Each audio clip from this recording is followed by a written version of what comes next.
संवर्धनाच्या नावाखाली ऐतिहासिक तोडफोड. कुशावर्त तीर्थाचा 260 वर्षांचा ठेवा नष्ट होणार.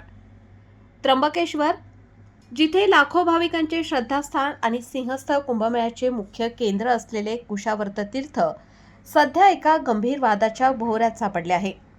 विकास कामांच्या नावाखाली कुशावर्ताचा 260 वर्षांचा ऐतिहासिक आणि प्राचीन ठेवा नष्ट केला जात असल्याचा आरोप स्थानिक नागरिकांनी केला आहे. नेमका काय आहे हा प्रकार, पाहूया आमचा हा विशेष रिपोर्ट.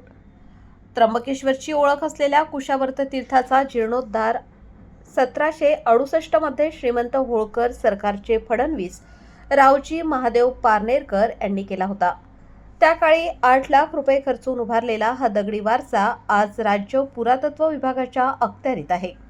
मात्र सध्या याच पुरातन घाटावर संवर्धनाच्या नावाखाली हातोडा चालवला जात असल्याने संताप व्यक्त होत आहे. कुशावर्त तीर्थाचा अविभाज्य भाग असलेल्या पिंडाची धर्मशाळा येथे सध्या खोदकाम सुरू आहे.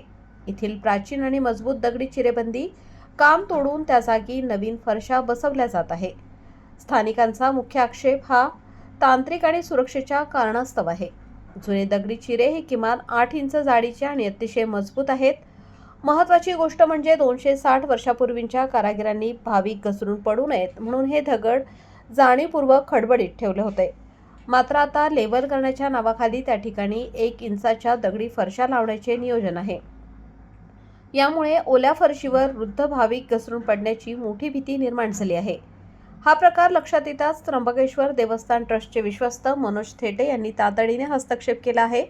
त्यांनी संबंधित ठेकेदाराला फोन करून काम थांबवण्याचे आदेश दिले असून प्रत्यक्ष चर्चा होईपर्यंत तोडफोड न करण्याची सक्त ताकीद दिली आहे. 260 वर्षापासून भक्कम उभा असलेला हा वारसा आधुनिकतेच्या नावाखाली कमकुवत केला जातोय का? नवीन 1 इंची फरशी कुंभमेळ्याचा भार सोसू शकेल का, असे अनेक प्रश्न आता उपस्थित होत आहेत. पुरातत्व विभागाने हा वारसा जपण्यासाठी काम करावे, तो नष्ट करण्यासाठी नाही, अशी भावना त्र्यंबकवासियांनी व्यक्त केली आहे. विकास हवाच, पण तो प्राचीन वैभवाची किंमत मोजून नसावा. आता प्रशासन यावर काय भूमिका घेते हे पाहणे महत्त्वाचे ठरेल. वृत्तसंकलन जगन घागरे, त्र्यंबकेश्वर.